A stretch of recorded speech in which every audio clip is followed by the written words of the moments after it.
fit into that category.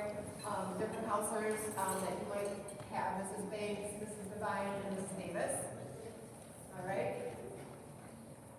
So today we're going to go over the timeline for registering for classes, a little bit about graduation and college requirements, and then some course selection information. So today you guys are getting your registration information this week, the 14th, and then everything is going to be due in by the end of next week, by the 24th. All right, so you're going to have some time to go into Infinite Campus and make choices about what classes that you're going to take.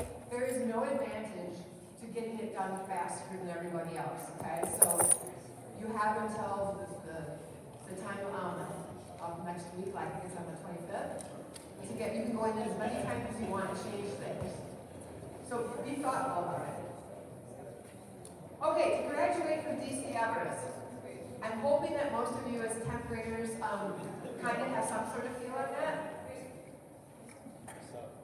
But if you look at our graduation requirements, and this is also in the course and career guide, we require 3 credits of math, 3 of science, 3 of English, or 4 of English, 3 of social studies, 1.5 credits of bio-ed, half credit of health, half a credit of financial literacy, and then we have it as elective credits, so an additional 8 credits. Don't think of those necessarily as elective credits, but additional credits. So anything in addition that you take to those required areas will count towards your elective to graduate. All right, so if you took 4 years of math, that 4th year of math is going to count towards your elective or your additional credits towards graduation. You should have this sheet also in your packet, and it should be highlighted with the courses that 11th graders, rising 11th graders should be looking at taking. So if you look at that sheet, you guys are going to need another year of math minimally. And then look at the social studies. You guys need to pick between 20th century America next year or AP US history. That is a requirement to graduate, those 2 classes, one or the other. Science, you need another year of science. So you have to have a physical science, a biological science, and then additional science credit minimally to graduate. So most kids are going to do physical science in 9th grade, 10th grade, most kids will be taking biology, and then on to chemistry, or some variation of that, okay, to graduate from our high school. English, 4 credits. So remember, you get a half a credit each semester that you take a class. So 4 full credits of English need to be taken. English 11 is a requirement for next year. So students have to pick between English 11, the class called English 11, or you can choose and take AP Lang and Composition. That would also fulfill that requirement. Now, bio-ed, some of you may have that done already. Fitness for Life is a requirement. PE in 9th grade was required. And then you need to take at least 1 more bio class sometime during high school. That being said, there will be kids that will take bio all through high school, and that's okay. You can take bio every single year if you like. And then we have health. I'm guessing that a lot of you have that taken care of this year. If you don't, you still have junior year and senior year to get your health class in, and then a financial literacy credit. If you look on that green sheet, the sheet that you're looking at right now, there's a couple different courses that meet that financial literacy requirement. So take a look and you can figure out which one's best for you. If you're looking at a planner, actually I should go back one.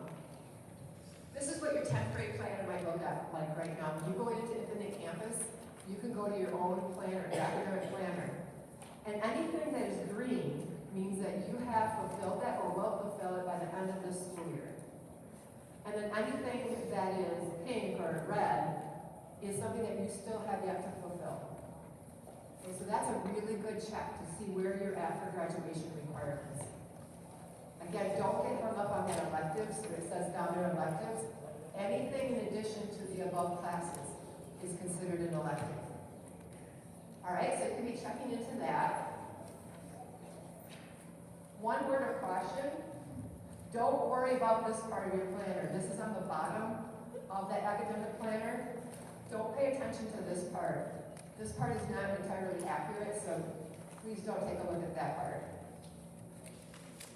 So you have an extra handout right now. That white sheet that you have, and that's college requirements.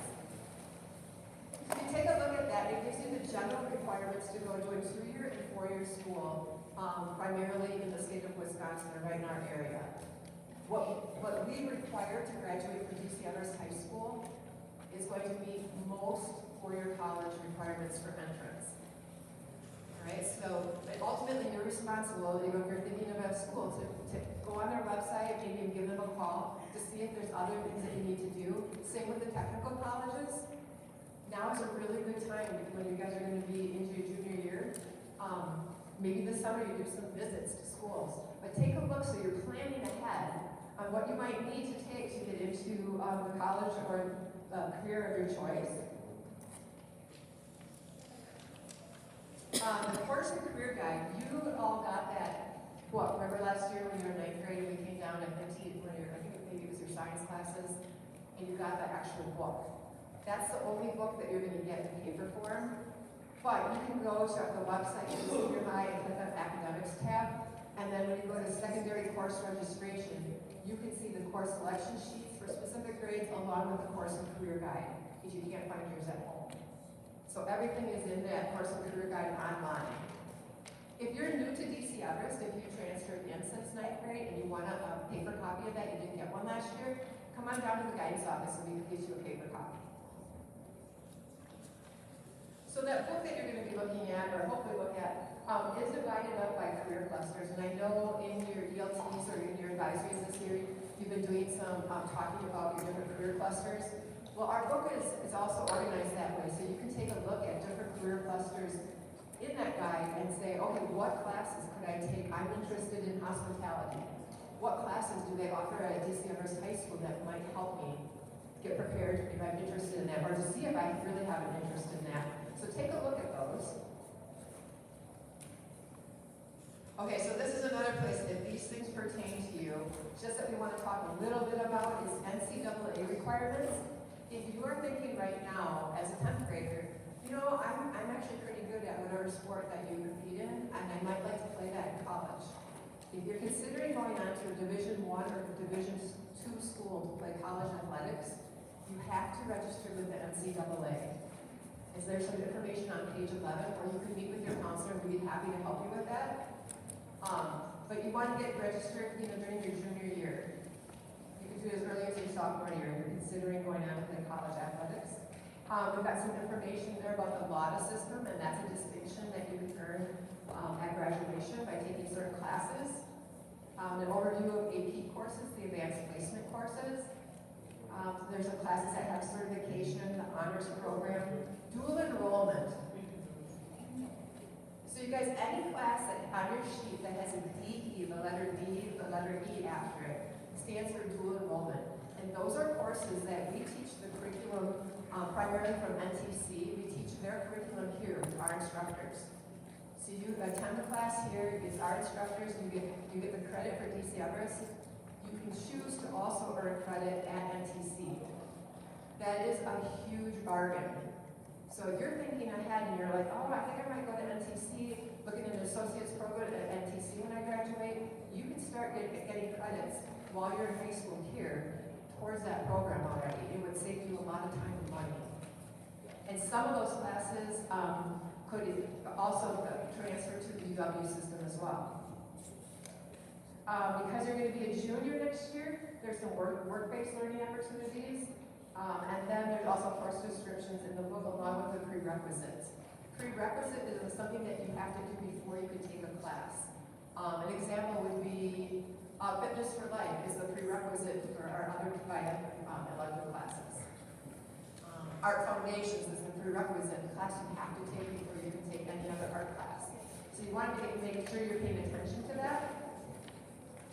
But when we're talking about some work-based learning on page 21 in that book, if you go online or you have that copy of the book from last year, you can take a look at next year. You guys are able to join the youth apprenticeship program, and that means that you're getting credit at DC Everest for the work that you do outside of school. If it's an approved apprenticeship program, and there's an application, but it's a pretty good deal, and they also can then be a part of the youth apprenticeship program and that certification. So that's open to juniors.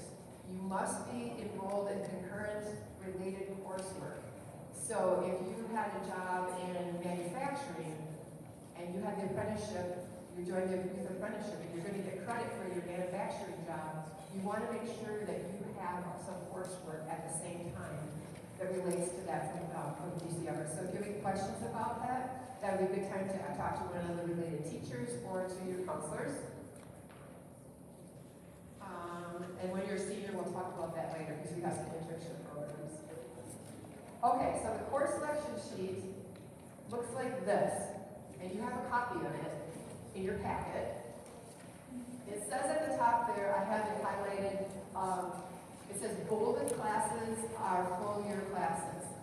I found it really hard this year because it got printed pretty small to tell which classes are bolded. So an easy way to remember it, that if a class has 2 numbers before it, that means that you must register for, it's a full year class and you have to register for both semesters. Algebra, say you're going to take Algebra 2 next year. That class will have 2 numbers before it. It will have an S1 for semester 1 and an S2 for the semester 2. You have to sign up for both. Okay? Take a look at that sheet. There's also a letter P, a little tiny P in front of some of the classes, and it means that it has a prerequisite. So those are you're going to want to take a look at and figure out which class has a class you need to take.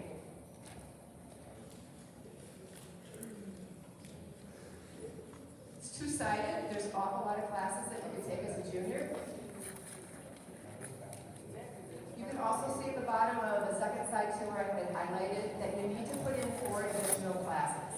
Okay, so 4 classes, alternates that you would consider taking, in addition to the classes that you picked already, okay?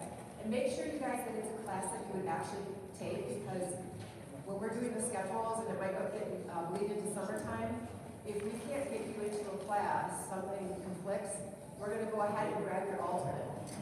Okay, so nobody's going to call you and ask you and say, do you really want to take this class? Be thoughtful about your alternates, because it can very easily happen.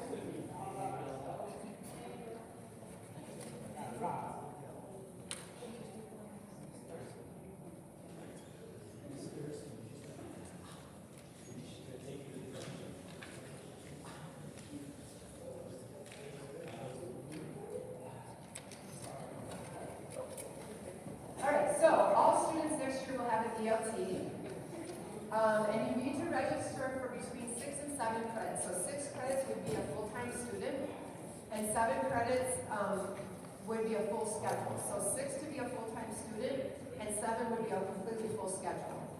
All right, so if you register for 7 credits, you will not have a study hall either semester next year. If you register for 6 credits, that means you will have a study hall each semester.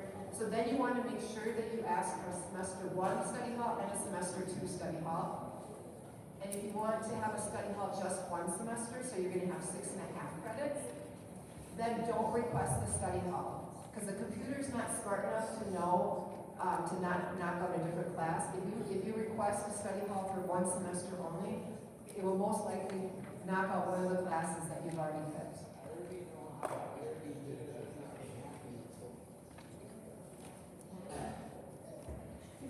As part of your packet, you have this course request worksheet. Sometimes it's just nice visually to start looking at your classes. We have 7 academic periods during the day, and you kind of start going I've got math one semester, and got the other semester. English, semester 1, semester 2. And start filling that in. It's an easy way to figure out how many credits that you've signed up for. So most importantly, think of your classes and how much time you have during the week to get your schoolwork done. Are you out for sports? Do you have responsibilities at home? Do you have a job? That kind of thing. And also think about your learning style. Do you do better in classes that you walk around in? Some students need to be physical during the day. When my own children were in high school, they took Fire throughout high school every single semester because they knew that they would do better in their academic classes if they had some physical movement during the day. So if that's you, know yourself, and if you need to do that, take appropriate classes. What's going to happen is On March 2nd, you guys are gonna get a course verification sheet in VLT, and it's gonna say, this is what you put into the computer. Is this correct? Were there any mistakes made? After, you're gonna take it home and you're gonna get it signed by your parents. After that time, and you're gonna turn it on March 7th, after March 7th, no changes will be made to your course request, okay? And the reason is that because they start making then staffing decisions and budget decisions based off of what kids have asked for. Okay? If by any chance you fail the class this year, we will be offering summer school in the summer, and you can take your core classes, you can make those up during summer school. So that's something to think about. In April, we'll be getting that information out to everybody. A little bit about the course add drop procedure. In general, you're not dropping the class that you picked. So take that into consideration. The only way that we approve, administration will approve a drop of a class is if it's an inappropriate placement. You know, you're wrong seat on the bus, you should not have taken that class. I had a student one time that picked lifeguarding but didn't know how to swim. That wasn't, I don't think, what that student was thinking the class was going to be. So that was not going to be an appropriate pick. All right, so think about that. You're not, it's very, very difficult to pick a different class afterwards or drop or change your schedule. Okay, so to wrap it up, courses must be entered by February 25th. Course verification sheets will be distributed on March 2nd and then turned back in, like I said, on March 7th. And then no more course changes. There's going to be a department course fair. Right now it's going on in the field class right now for current 11th graders. But then you guys can come next Wednesday, February 23rd during advisory. And that's going to give you a chance to walk around to different teachers, different departments, and ask questions about their courses. Right? Because you could look it up in the book, but if you have more specific questions, it's a great time to go and talk to a teacher and say, what do you really cover during this class? This is what I'm interested in. What do you think I should take? And then the last couple sheets that you have in your packet are those directions on how to register in Infinite Campus. You all did that last year, so you should be pretty familiar with it. But if you need some step-by-step directions, go ahead and start putting those in. You guys have until end of next week to get that done.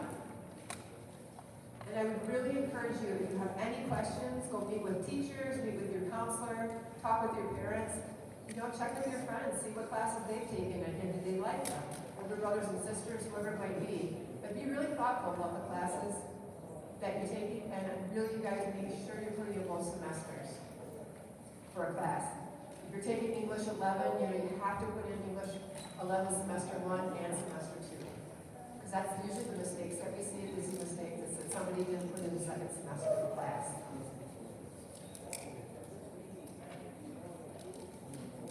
Okay.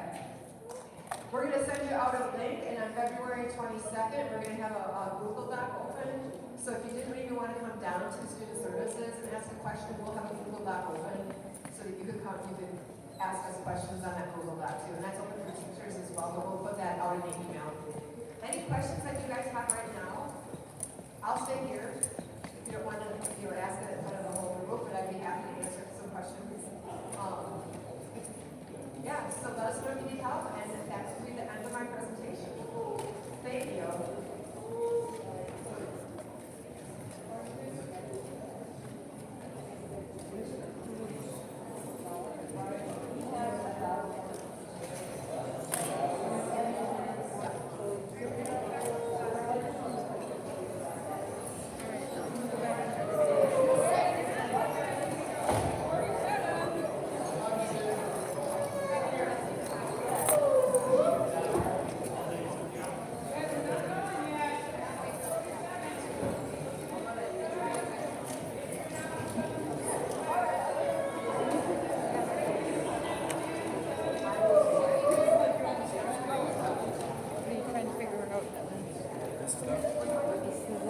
Board.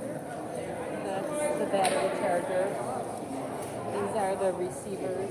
So when you're wearing the wireless microphone, that brings in the signals. So like the microphone's up here. I don't know, they're like microphones that are like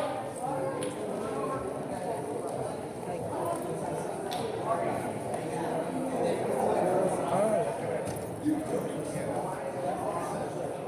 Yeah, all this stuff interests me. we're gonna play some. And then there's the Wi-Fi router. Or is that like a That's thing with the antennas right there? Looks like a Wi-Fi router. it might be a router, but it might Because our Wi-Fi router looks almost exactly like that. yeah, it might be a like a booth for picking up signal. Oh yeah, that's true. Kind of like an extender. It might also be there's like these wireless headphones like the while you're on stage or you're sitting. Oh yeah. So like when you guys do the plays and stuff, do you like have stuff projected up there as well? Sometimes, not on that screen. We have another screen that's You just use a different projector. yeah, because if you use the projector that's here, that